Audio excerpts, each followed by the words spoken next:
tal, doctores y doctoras? Soy Aquiles y les doy la bienvenida a este mi intento de video de derecho.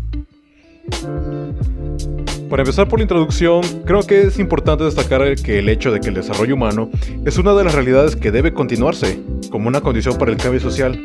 Es un surgimiento de nuevos valores, del advertimiento de nuevas formas en que la sociedad se organiza. Es por esta razón que creo que es algo que resulta necesario reflexionar sobre la relación entre el desarrollo técnico y el impulso del entorno humano, como uno de los hechos que determinan una realidad actual. Yo creo que también es importante que tomemos una consideración que el mundo ha cambiado y que de una forma sustancial se le da a partir de este impulso, que es la nueva tecnología, implementación de estas en nuestras vidas. Todo esto nos lleva a una clara necesidad de continuar pensando en nuestra condición humana, para que al ser reconocida como tal pueda respetarse y abre la oportunidad a un discurso ético sobre los derechos humanos en una nueva era, en la cual esta era tiene la tecnología que parece como una condición esencial de posibilidad y como una característica definitoria de nuestra sociedad. Cabe aclarar que todo eso lo llevamos casi a un ámbito de necesidad pública, un ámbito de necesidad mundial, el cual actualmente es algo que aún se da debate, pero más sin embargo, es por eso que yo te vengo a presentar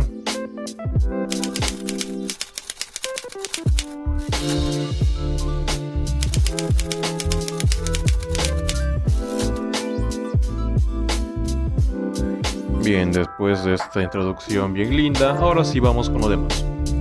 A esto se le considera una cuestión filosófica de valores de razón, dignidad, libertad, igualdad, solidaridad y paz, cosa que actualmente debatimos mucho por lo que es la libertad de expresión.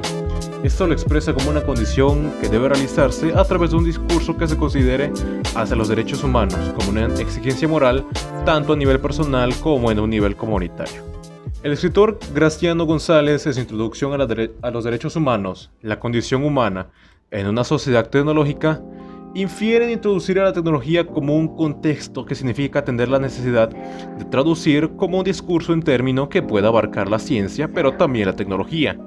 Estos incluirlos como elementos que modifican un concepto, un espacio o un ámbito en los cuales se debe manifestar y profundizar en todos los derechos humanos. Es decir, que estas dos ramas, que son, ciencia, tecnología, en especial la segunda, es algo que debe influir mucho en la vida humana para estos nuevos temas sobre los derechos humanos. Este nuevo ámbito nos va a permitir tener nuevas perspectivas para así poder entender de una forma sustancial la Declaración Universal de los Derechos Humanos, en 1948, la cual es toda una serie de problemas éticos y jurídicos que tienen que ver con dichos derechos, ya que tiene una respuesta a la que espera ser reformulados, la cual nos encamina a una cuarta generación de los derechos humanos, de los cuales empezaremos a introducir desde ahora. Gracias a que en la actualidad se va teniendo en cuenta muchas cosas más sobre la tecnología, de cómo influye en nuestra vida, es por eso que la Declaración Universal de los Derechos Humanos tiene una serie de problemas éticos y jurídicos que actualmente ya no se están abarcando, pero más sin embargo se debe de empezar a plantear para un futuro ya no muy lejano y que está pidiendo una respuesta urgente. Y esta respuesta tiene que esperar a ser reformulada.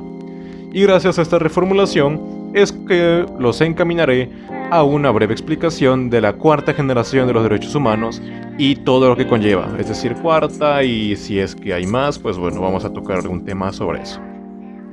Empecemos.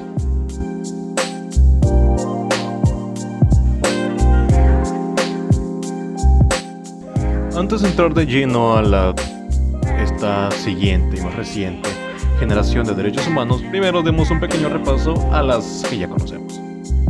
Primero tenemos a las de primera generación, los cuales son los derechos individuales que corresponden a los derechos civiles y derechos políticos. Surgen con una ilustración con el proceso revolucionario de la independencia de colonias británicas de Norteamérica y la Revolución Francesa. Esos derechos imponen al Estado la obligación de respetar ciertas obligaciones hacia los ciudadanos, como el derecho a la vida, a la integridad, la libertad, la igualdad ante la ley, la prohibición de la tortura, la libertad religiosa y entre otros. La segunda generación de derechos humanos incluye a que son los derechos de la igualdad o derechos económicos, sociales y culturales.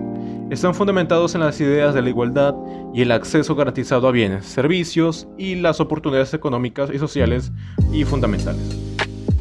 Estos derechos implican al Estado como medio para satisfacer algunas necesidades materiales de los ciudadanos.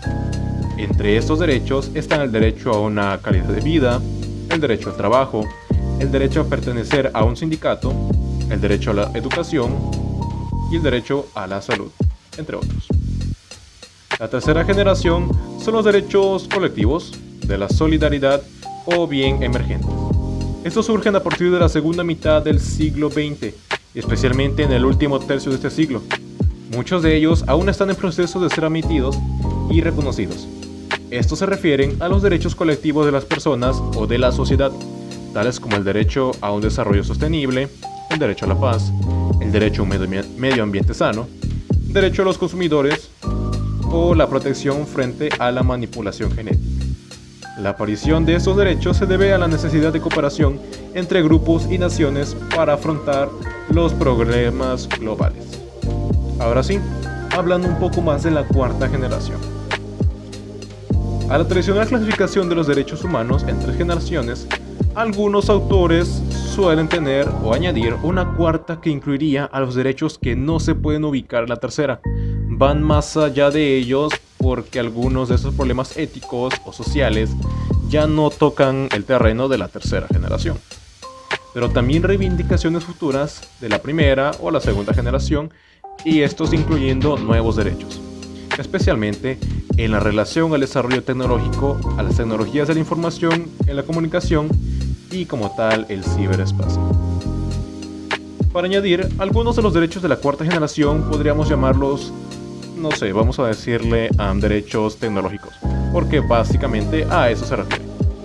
Por mencionar algunos, podemos encontrar el derecho al acceso de la informática, es decir, al derecho que tienes de acceder a todos los medios de comunicación o de acceder a las muy conocidas tecnologías de la información y comunicación, a las TICs. Un segundo derecho podría ser el derecho al acceso a la sociedad de la información, condiciones de igualdad y no discriminación. Es debido a este derecho que actualmente se está tocando, es que muchas de las redes sociales, donde pues las utilizamos para buenas acciones, es donde se empieza a formar estas condiciones de igualdad y a la no discriminación, por así llamarlo, por ciertos grupos sociales o por ciertos temas que pueden llegar a ser ofensivos para otras personas. Otro derecho que podríamos tocar es al uso del espectro radioeléctrico y a la infraestructura para los servicios en líneas, sean satelitales o por vía de cable. Es decir, tener el derecho al acceso para la información de tener cable, de tener internet, de tener el wifi o tener, pues bueno, el servicio de YouTube o de una plataforma para poder ver este video y poder hacer una bonita clase. Otro derecho podría ser el derecho a formarse en las nuevas tecnologías, el derecho de poder actualizarnos para así poder disfrutar de lo más nuevos que pueda haber. El derecho a la autodeterminación informativa, podemos llamarle que esta es básicamente una serie de derechos fundamentales que se derivan de, como ya habíamos dicho, el derecho a la privacidad. Esto se va a concretar con la facultad de toda persona para ejercer un control sobre la información que nosotros podemos controlar. Una información personal que nos concierne, que se tenga en registros públicos o registros privados y que no sean quizás del todo exclusivo, que estén almacenados en medios informáticos. Sí, las famosas nubes que actualmente quizás no muchos usan, pero que más sin embargo poco a poco se están convirtiendo en una herramienta fundamental para las empresas o para el desarrollo de información, desarrollo de tecnologías.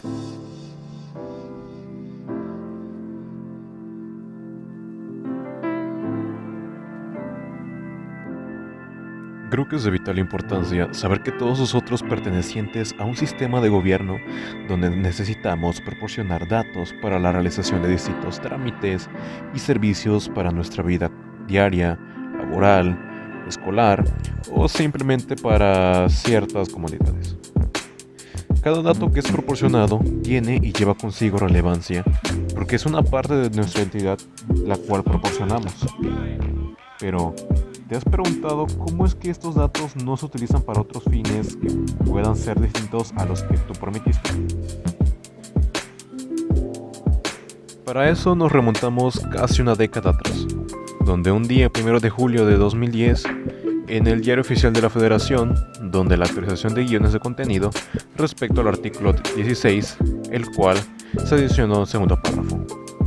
El párrafo reformado quedó de la siguiente manera. Artículo 16.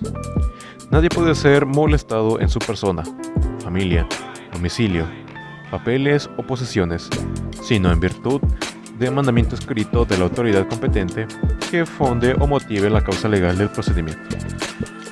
Toda persona tiene derecho a la protección de datos personales, al acceso, rectificación y cancelación de los mismos, así como a manifestar su posición en los términos que fije la ley, la cual establecerá los supuestos de excepción a los principios que rijan el tratamiento de datos por razones de seguridad nacional, disposición de orden público, seguridad y salud pública, o para proteger los derechos de terceros. Lo novedoso de esta nueva reforma es que por primera vez en México el derecho a la protección de datos, mejor conocido como el habeas data, palabra proveniente del latín tener datos presentes e información, el cual básicamente es un sistema la cual nos permite a las personas o a los propietarios de la información tener cierto control sobre la información que proporcionamos, es decir, que no cualquier persona puede consultarlas o puede utilizarla para ciertos fines que nosotros, que somos los dueños, no permitimos. Esto es solamente aplicable para ciertas ocasiones en las cuales el gobierno o para ciertas regulaciones de derecho se necesiten consultar para que estos datos se mantengan protegidos y de que no cualquiera pueda usarlos, nada más. Teniendo en cuenta las proposiciones que se tienen sobre la evolución de los derechos de la cuarta generación como tal, ¿cuáles serían las características de los derechos de la quinta generación?